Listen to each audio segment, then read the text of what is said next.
충격적인 일이 벌어졌습니다. 세계 최강 대국 미국의 국방부가 발칵 뒤집혔는데요. 이제 미국이 한국을 도와주는 게 아니라 한국의 도움이 절실히 필요하다는 연구 결과가 나왔기 때문입니다. 30년 경력의 미 국방부 최고 전략가 데이비드 스톤 박사가 밝혀낸 충격적인 진실은 무엇이었을까요? 사연 끝나면 구독과 좋아요 꼭 눌러주실 거죠? 감사합니다. 그럼 오늘의 사연 시작하겠습니다. 저는 미국 워싱턴에서 30년간 군사 전략을 연구해온 데이비드 스톤이라고 합니다. 랜드 연구소의 선임 연구원이자 전직 미 국방부 동아시아 전략기획팀 자문위원으로 일하면서 늘 한국을 보호해야 할 나라로만 생각했죠. 제가 이런 생각을 완전히 바꾸게 된 건 불과 6개월 전의 일입니다. 2024년 6월 워싱턴 DC의 웨스틴 호텔 컨퍼런스룸.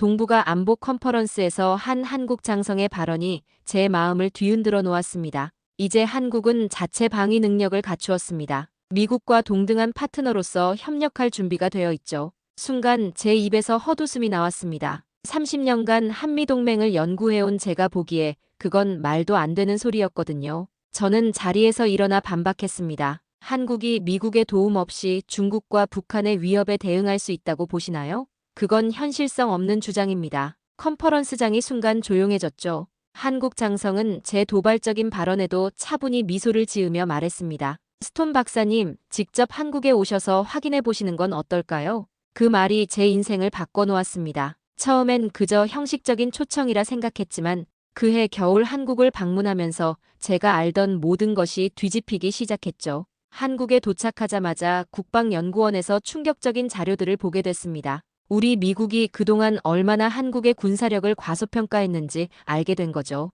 특히 기억에 남는 건 한국의 젊은 연구원들이었습니다. 그들의 눈빛에서 묘한 자신감이 느껴졌어요. 마치 우리가 얼마나 강한지 곧 보여드리겠습니다라고 말하는 것 같았죠. 처음엔 그저 젊은이들의 과한 자부심이라 생각했습니다. 하지만 이제 와서 생각해보면 그들은 이미 알고 있었던 것 같습니다. 제가 곧 마주하게 될 충격적인 진실들을요. 그리고 6개월 후 저는 워싱턴으로 돌아왔습니다.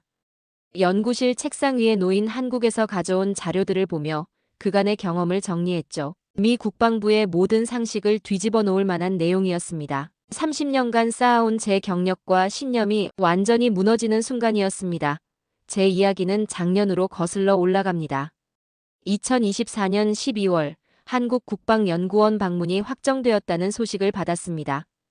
사실 이 방문은 쉽게 성사된 것이 아니었습니다. 랜드 연구소와 한국 국방연구원과의 수개월에 걸친 협의, 미 국방부와 한국 국방부 양측의 승인, 그리고 까다로운 보안 심사를 거쳐야 했죠. 한국 국방연구원은 국방부 산하의 핵심 국책 연구기관이기에 외국 연구자의 방문은 극히 제한적으로만 허용된다는 것을 잘 알고 있었습니다. 방문 승인을 받기까지 거의 3개월이 걸렸습니다. 제 경력과 신분을 증명하는 서류들, 방문 목적과 연구 계획서, 보안 서약서 등 수많은 절차를 거쳐야 했죠. 마침내 12월의 쌀쌀한 아침, 서울 외곽에 위치한 국방연구원의 철저한 보안 게이트를 통과했습니다.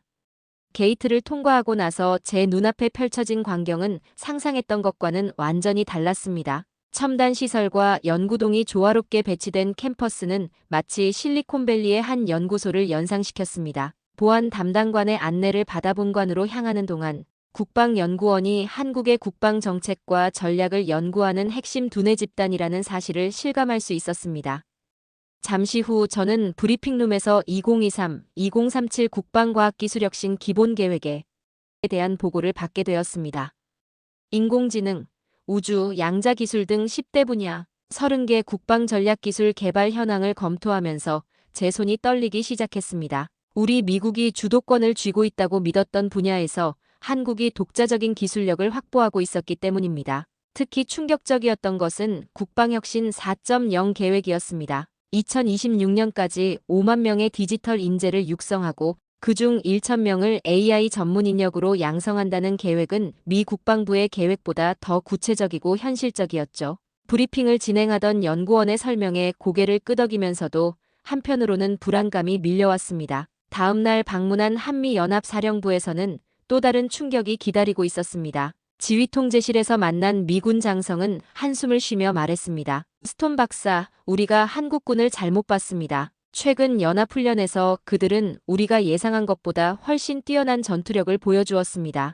그의 말은 과장이 아니었습니다. 한국군은 정보감시정찰부터 지휘통제, 정밀타격에 이르기까지 모든 분야에서 놀라운 발전을 이루어냈습니다. 특히 AI 기반 전투체계는 미군의 시스템과 완벽하게 호환되면서도 몇몇 분야에서는 오히려 더 앞선 기술을 보여주었죠. 판교에 위치한 방위산업체 방문은 제 마지막 의심마저 날려버렸습니다. 강소 연구개발특구로 지정된 이후 이곳에서는 180건의 기술 이전과 45건의 신규 창업이 이루어졌다고 합니다. 연구소 내부를 둘러보며 만난 젊은 엔지니어들의 눈빛에서 강한 자신감이 느껴졌습니다. 연구소장은 자랑스럽게 말했습니다. 우리는 이제 단순한 기술 도입국이 아닙니다. 세계 최고 수준의 기술을 독자적으로 개발하고 있죠. 그의 말을 듣는 순간 제 머릿속에서 무언가가 깨지는 소리가 들리는 것 같았습니다. 한국에서의 마지막 날, 제 노트북에 이런 메모를 남겼습니다. 한국의 국방과학기술은 이미 우리의 예상을 뛰어넘었다. 그들은 더 이상 우리의 보호가 필요한 나라가 아니다. 오히려 우리가 그들과의 협력을 절실히 필요로 하게 될 것이다. 이 메모는 후에 미 국방부에 제출한 보고서의 서문이 되었습니다. 보고서를 읽은 고위 관료들의 표정이 굳어졌던 것을 아직도 기억합니다. 하지만 이것은 시작에 불과했죠. 제가 한국에서 발견한 더 놀라운 사실들이 기다리고 있었기 때문입니다. 겨울의 차가운 새벽, 저는 한미연합대화력전 지휘소 연습이 진행되는 현장으로 향했습니다. 1994년부터 정기적으로 실시되어 온 이 훈련은 수도권을 위협하는 적의 장거리 화력을 경멸하기 위한 핵심 훈련이었습니다. 30년간 이런 훈련들을 연구해온 제게도 이날은 특별했습니다. 지휘소에 도착하자 한미지상작전사령부의 고위 장교가 브리핑을 시작했습니다. 그의 설명 중 특히 주목할 만한 것은 이번 훈련이 북한의 최신 미사일 위협을 반영한 시나리오를 바탕으로 진행된다는 점이었습니다. 과거의 훈련들과는 분명히 달랐죠. 특히 인상적이었던 것은 한미연합 탐지 자산과 지상공중 타격 전력의 통합 운용 절차였습니다. 한국군의 K2 전차는 120mm 활강포와 첨단 사격 통제 시스템을 갖추고 있었고 미군의 M1A2 에이브람스 전차와 비교해도 전혀 손색이 없는 기동성과 화력을 보여주었습니다. 훈련 중 가장 놀라웠던 순간은 KF-21 시제기의 시험 비행이었습니다.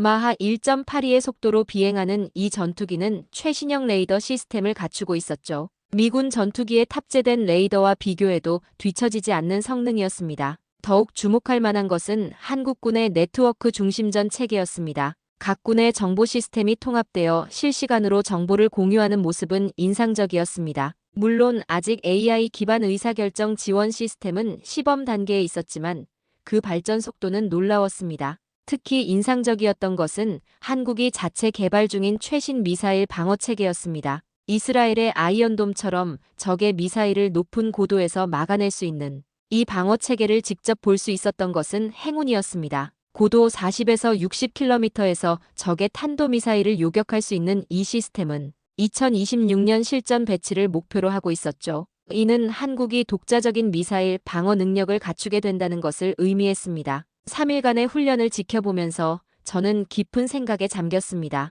제가 보고 있는 것은 단순한 군사훈련이 아니었습니다. 한국군이 더 이상 미군의 보조 전력이 아닌 동등한 파트너로 성장했다는 것을 보여주는 증거였죠. 마지막 날, 미군 장성 한 분이 의미심장한 말을 했습니다. 우리는 더 이상 한국군을 지원하는 것이 아닙니다. 이제는 서로가 서로를 보완하는 관계가 된 것 같습니다. 그의 말에 깊이 고개를 끄덕일 수밖에 없었습니다. 숙소로 돌아와 노트북을 펼쳤습니다. 3일간의 관찰 내용을 정리하면서 한국군의 성장이 단순한 수치나 스펙의 문제가 아니라는 것을 깨달았습니다. 그것은 기술력과 운용 능력, 그리고 자신감의 총체적인 성장이었죠. 하지만 이것은 시작에 불과했습니다. 다음 날 저를 기다리고 있는 한국의 방산업체들은 더 큰 충격을 안겨줄 준비를 하고 있었기 때문입니다. 이른 아침, 경기도의 한 방위산업체 연구단지로 향했습니다. 차창 밖으로 보이는 건물들은 평범한 회사 건물처럼 보였지만 그 안에서는 세계적 수준의 무기체계가 개발되고 있다는 사실이 믿기지 않았습니다.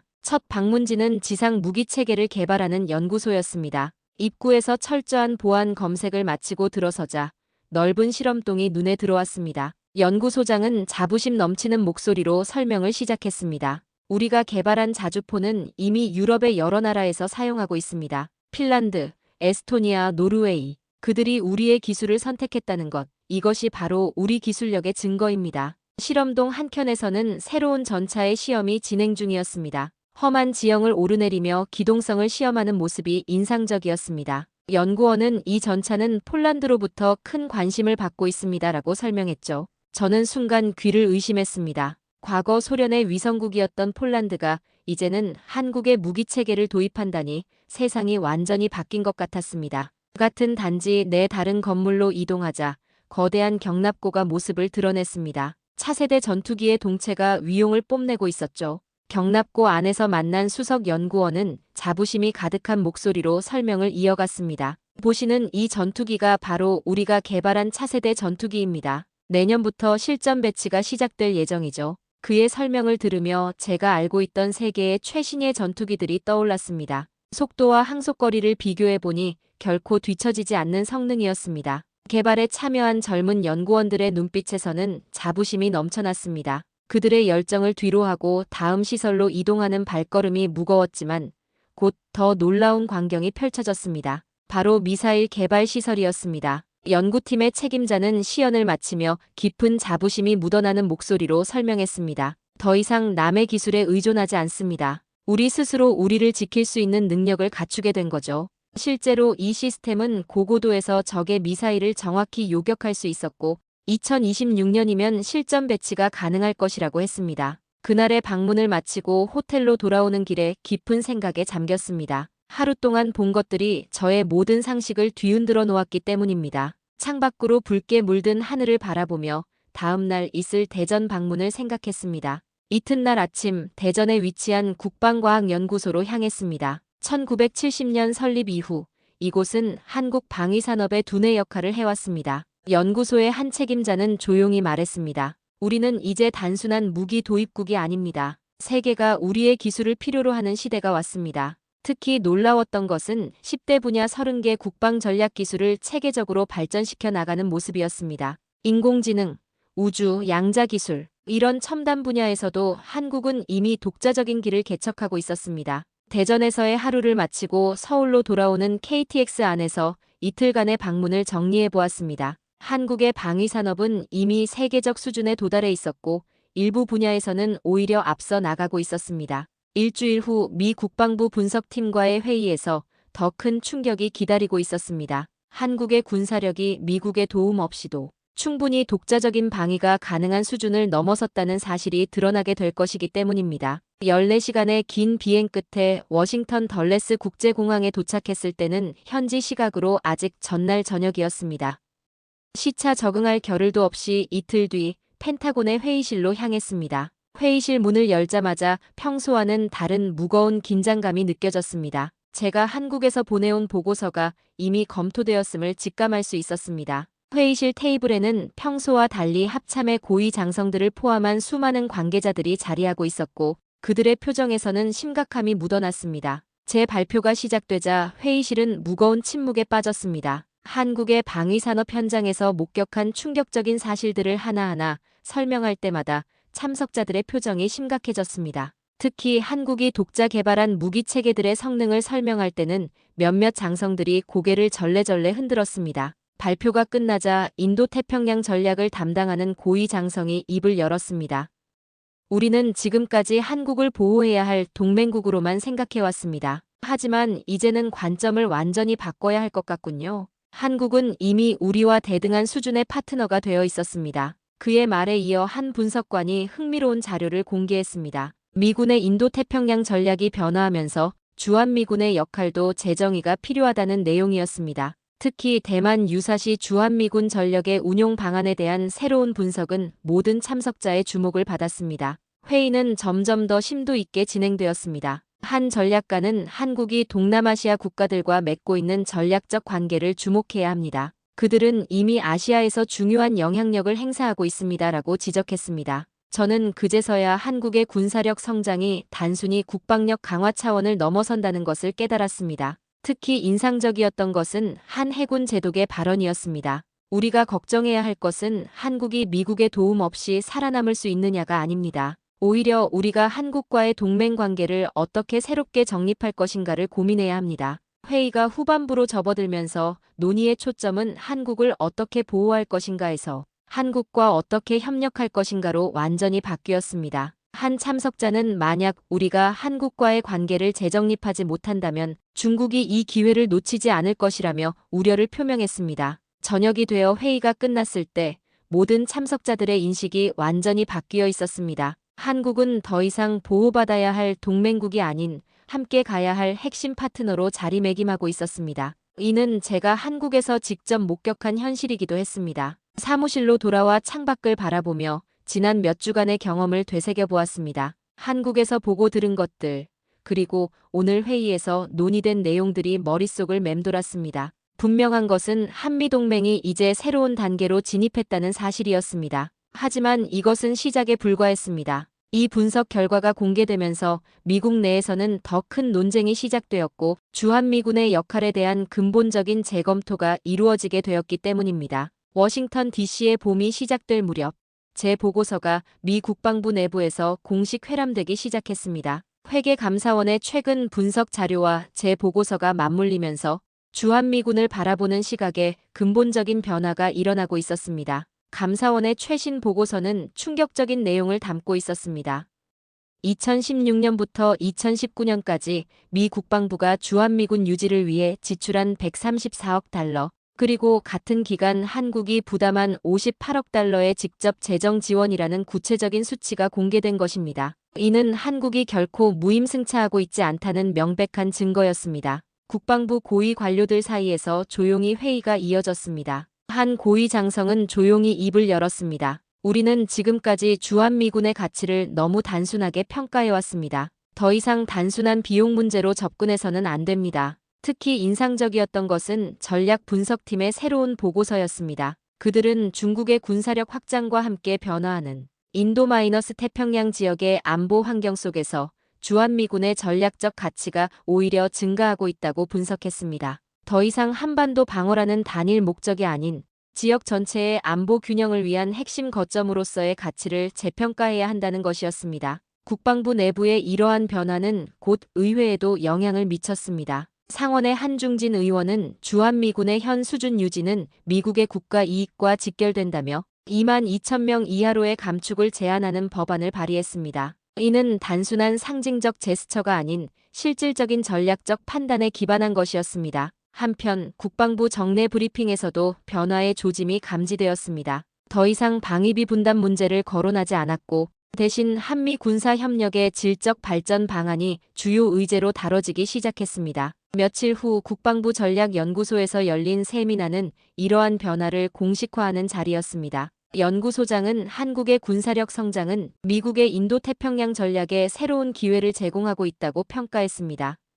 그의 발언은 주한미군의 역할 재정립이 필요하다는 공감대를 형성하는 계기가 되었습니다. 특히 주목할 만한 것은 전문가들의 분석이었습니다. 그들은 한국이 이미 세계적 수준의 방위산업 기술력을 보유하고 있으며 이는 미국의 군사기술 발전에도 도움이 될 수 있다고 지적했습니다. 더 이상 일방적인 기술 이전이 아닌 상호 보완적인 기술 협력의 시대가 도래했다는 것입니다. 이러한 논의들이 진행되는 동안 제 책상에는 새로운 보고서 작성을 요청하는 문서가 도착했습니다. 주한미군의 미래 역할과 한미동맹의 새로운 청사진을 그려달라는 내용이었습니다. 이는 미 국방부가 한미 관계의 근본적인 재정립을 진지하게 고려하기 시작했다는 신호였습니다. 하지만 이것은 시작에 불과했습니다. 미국의 인도태평양 전략이 재조정되면서 한미동맹은 더욱 복잡하고 중요한 국면을 맞이하게 될 것이기 때문입니다. 그리고 그 변화의 중심에는 제가 한국에서 목격한 놀라운 현실이 자리 잡고 있었습니다.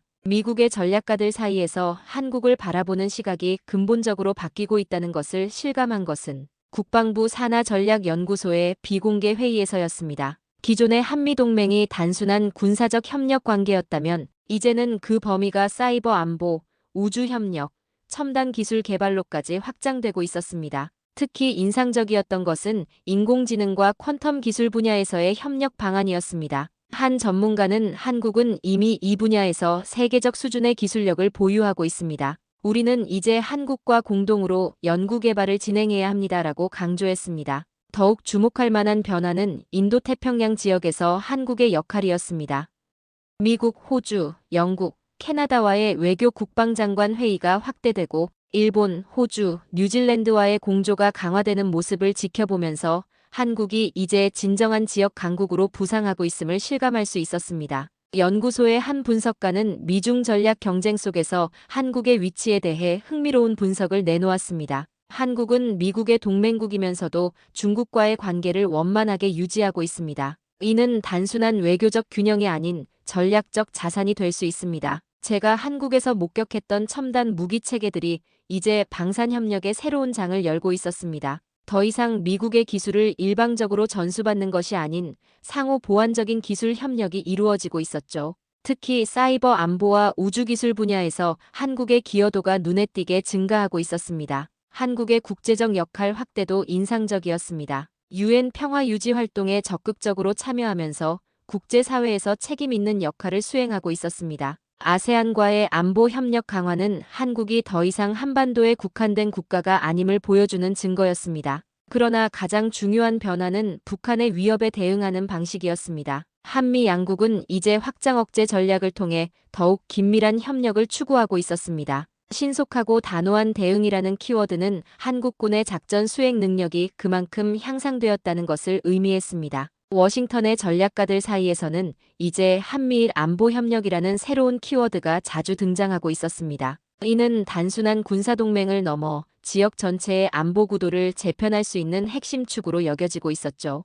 연구소장은 마지막 발언에서 이렇게 말했습니다. 우리는 이제 한국을 보호해야 할 동맹국이 아닌 함께 성장해야 할 파트너로 봐야 합니다. 이것이 바로 미래 한미동맹의 새로운 패러다임이 될 것입니다. 그의 말을 듣는 순간 제가 한국에서 보았던 모든 것들이 새롭게 다가왔습니다. 첨단 무기체계에 훈련된 장병들, 그리고 무엇보다 자신감 넘치는 그들의 눈빛. 그것은 단순한 군사력의 성장이 아닌 새로운 시대를 이끌어갈 준비가 되어 있다는 신호였던 것입니다. 하지만 이 모든 변화의 끝에는 더 큰 질문이 기다리고 있었습니다. 앞으로 한미동맹은 어떤 모습으로 발전해야 하는가? 이 질문에 대한 답을 찾기 위해 저는 제가 경험한 모든 것들을 하나하나 정리해보기 시작했습니다. 미 국방부의 회의실에서 펼쳐진 뜨거운 토론들, 한국의 군사시설에서 목격한 놀라운 현실들, 그리고 무엇보다 양국 관계의 근본적인 변화를 예고하는 수많은 징후들이 떠올랐습니다. 제 책상 위에는 지난 수개월간 작성한 보고서들이 쌓여 있었습니다.